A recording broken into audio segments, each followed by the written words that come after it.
Banjarmasin, suku Banjar. Suku Banjar adalah diduga berintikan penduduk asal Sumatera atau daerah Melayu sekitarnya, yang membangun tanah air baru di kawasan ini sekitar lebih dari 1000 tahun yang lalu.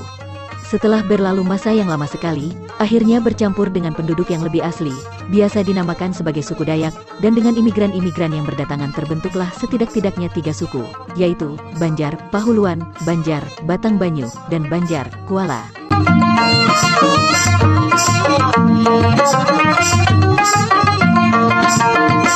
Mengenai agama Islam masuk ke tanah Banjar adalah sangat mungkin sekali pemeluk Islam sudah ada sebelumnya di sekitar keraton yang dibangun di Banjarmasin, tetapi pengislaman secara massal diduga terjadi setelah Raja, Pangeran Samudera yang kemudian dilantik menjadi Sultan Suryansyah, memeluk Islam diikuti warga kerabatnya, yaitu bubuhan raja-raja.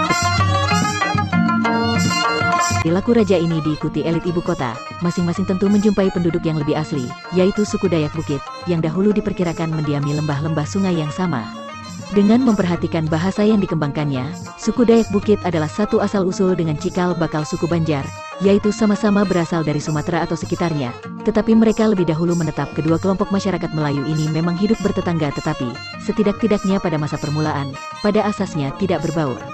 Jadi meskipun kelompok suku Banjar, Pahuluan, membangun pemukiman di suatu tempat, yang mungkin tidak terlalu jauh letaknya dari balai suku Dayak Bukit, namun masing-masing merupakan kelompok yang berdiri sendiri, untuk kepentingan keamanan, dan atau karena memang ada ikatan kekerabatan, cikal bakal suku Banjar membentuk komplek pemukiman tersendiri.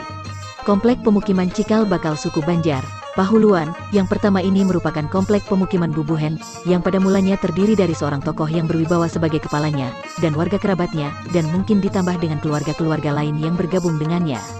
Model yang sama atau hampir sama juga terdapat pada masyarakat Balai di kalangan masyarakat Dayak Bukit, yang pada asasnya masih berlaku sampai sekarang.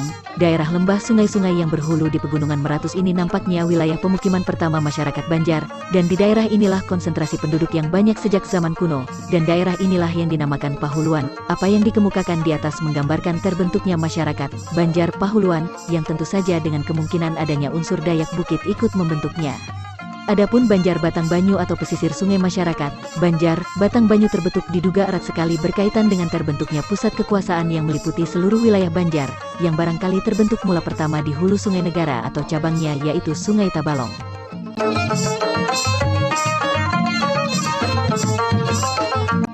Selaku warga yang berdiam di ibu kota tentu merupakan kebanggaan tersendiri, sehingga menjadi kelompok penduduk yang terpisah. Daerah tepi Sungai Tabalong adalah merupakan tempat tinggal tradisional dari suku Dayak Manyan dan Lawangan, sehingga diduga banyak yang ikut serta membentuk sub-suku Batangbanyu, di samping tentu saja orang-orang asal Pahuluan yang pindah ke sana dan para pendatang yang datang dari luar. Bila di Pahuluan umumnya orang hidup dari bertani, subsistens, maka banyak di antara penduduk Batangbanyu yang bermata pencarian sebagai pedagang dan pengrajin. Demikian pula dengan Banjar Kuala, kota. Ketika pusat kerajaan dipindahkan ke Banjarmasin, terbentuknya Kesultanan Banjarmasin, sebagian warga Batangbanyu, dibawa pindah ke pusat kekuasaan yang baru ini dan, bersama-sama dengan penduduk sekitar keraton yang sudah ada sebelumnya, membentuk sub-suku Banjar.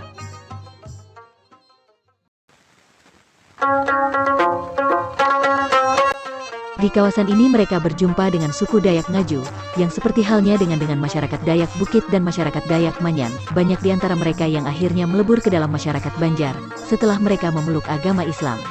Mereka yang bertempat tinggal di sekitar ibu kota kesultanan inilah sebenarnya yang dinamakan atau menamakan dirinya orang Banjar, sedangkan masyarakat Pahuluan dan masyarakat Batangbanyu biasa menyebut dirinya sebagai orang asal dari kota-kota kuno yang terkemuka dahulu, tetapi bila berada di luar tanah Banjar, mereka itu tanpa kecuali mengaku sebagai orang Banjar.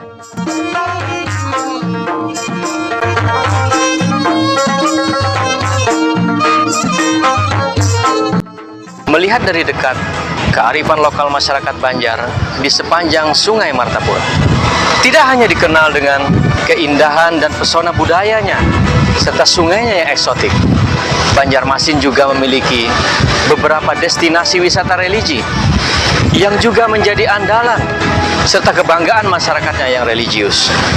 Kearifan lokal dijunjung tinggi oleh masyarakat kota Banjarmasin ini. Beragam tradisi budayanya terus dipertahankan. Cita rasa kuliner menjadi salah satu objek destinasi bagi para wisatawan. Kalau pian hendak ke Banjarmasin, datanglah dengan sebuah pantun ini. Ke kampung Melayu menukar kain. Kain sasirangan, pakaian raja. Ayo Bapak dan Ibu, datanglah ke Banjarmasin, kota sungai terbaik di Indonesia. Inilah Banjarmasin.